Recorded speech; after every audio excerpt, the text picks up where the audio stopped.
Hey guys, and welcome back to this channel. In this video I'll be showing you guys how you can create this 3-stack layer video edit on CapCut PC. So I'm going to use this as the video that's very at the bottom. I'm also going to select the 9x16 one. I'm just going to place it here for now. Then I'm going to place this video on top. This will be the middle one that we have. I'm just going to make it a little bit bigger. Copy and paste it and go to Cutout and select the auto cutout on the second layer of the first video that we just copied and pasted. For the one on top, I'm just going to select this airplane.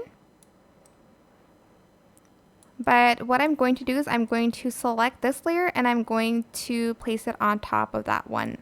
So now we have this really cool 3-layered video. I might place this a little bit up here. I might also just make this a little bit bigger like that. But yeah, that is pretty much it. Super simple. I hope this tutorial was helpful for you guys.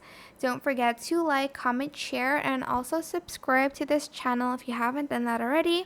If you have any more questions, just leave it in the comment section down below. I will try my best to answer them all for you guys. And if you found this video helpful, please click the thanks button above the description box down below. Thank you so much for watching. Bye!